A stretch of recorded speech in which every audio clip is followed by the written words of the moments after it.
আসসালামু আলাইকুম রহমতুল্লাহ। আওয়ামী লীগ ফিরে আসলে কেউ বাঁচতে পারবেন না, আমি একথা বলি নাই বা আমার একথা বলার দরকারও নাই। একথা বলেছে বাংলাদেশের বড় বড় রাজনীতিবিদ, সমন্বয়ক, একথা বলেছে রাজনৈতিক বিশ্লেষক। তারা কি বলেছে একটু শুনে নি। আপনারা জানেন বিএনপির একজন সিনিয়র নেতা রিজভী সাহেব, তিনি বলেন আজকে কোনোভাবে যদি আওয়ামী লীগের পুনরায় উত্থান হয়, শেখ হাসিনার পুনরায় উত্থান ঘটে, অন্তর্বর্তী সরকারের হয়তো দুই একজন যারা ভেতরে ভেতরে সুসম্পর্ক রেখেছে আওয়ামী লীগের সাথে, তারা বাদ দিয়ে সরকারের তো কেউ রেহাই পাবেন না, আমরাও কেউ রেহাই পাবো না। অর্থাৎ উনি বলছেন যে সরকারে যারা আছে তারা তো রেহাই পাবে না, যদি আওয়ামী লীগ বা শেখ হাসিনার পুনরুত্থান ঘটে বা পুনরায় ফেরত আসে তাহলে এই অবস্থা।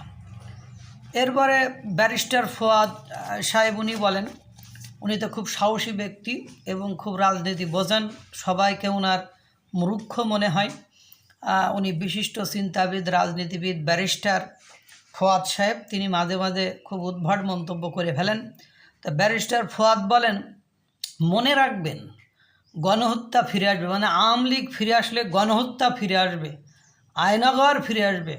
আমরা যারা প্রতিবাদ করেছিলাম বাংলার হিটলারের বিপক্ষে, আমাদের জন্য নতুন নতুন আয়নাঘর নির্মাণ করা হবে, এটা কাম্য ছিল না, আমরা তো আগেই ভালো ছিলাম। মানে এই যে কথাবার্তা আমরা আগেই ভালো ছিলাম, এগুলো কথা অনেকে বলতেছে। তারপরে যে বুলডোজার ভাঙা দিয়ে অনেকে বলতেছে এটা উচিত হয়নি, এটা কী দরকার ছিল, এই যে কথাগুলো বলছে। এবং সেক্ষেত্রে উনি এই কথাটা বলেছেন। এরপরে গণ অধিকার পরিষদের রাশেদ খান বলল, আওয়ামী লীগ ফিরে আসলে কেউ বাঁচতে পারবেন না। এবার গণ অধিকার পরিষদের ভিপি নূর বলল, আওয়ামী লীগকে যদি কোনোভাবে ক্ষমতায় আসে তখন কিন্তু খবর আছে আমাদের। এরপরে গোলাম মাওলা রনি রাজনৈতিক বিশ্লেষক, তিনি বলেন আওয়ামী লীগের মতো দলের বা শেখ হাসিনার যদি কোনোভাবে প্রত্যাবর্তন ঘটে তবে 1 মিনিটও লাগবে না, 30 সেকেন্ডের মধ্যে পুরো মাঠ ফাঁকা হয়ে যাবে। এরপরে আপনারা জানেন সারজিস আলম একবার স্ট্যাটাস দিয়েছিল যে আওয়ামী লীগ ফিরে আসলে আমাদের ফাঁসি পর্যন্ত যাওয়া লাগবে না, তার আগে আমাদেরকে গুলি করে হত্যা করে দেবে।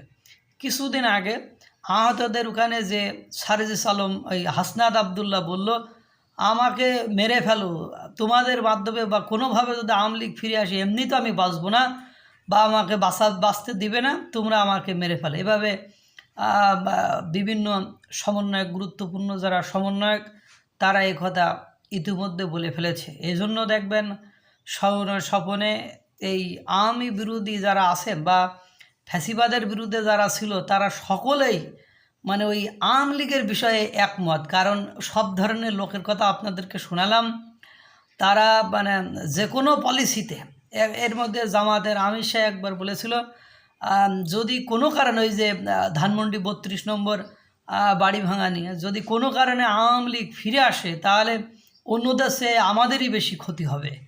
তো এই যে কথা, এই যে ভয়, এই যে ত্রাস, এই ত্রাস নিয়ে কিভাবে বাঁচা যায়, কিভাবে একটি দেশকে সুন্দর করা যায়, এটা কিন্তু ভাবার বিষয়। কারণ এইভাবে ভয় নিয়ে, ত্রাস নিয়ে, শঙ্কা নিয়ে কখনোই একটা ভালো দেশ গঠন করা যায় না।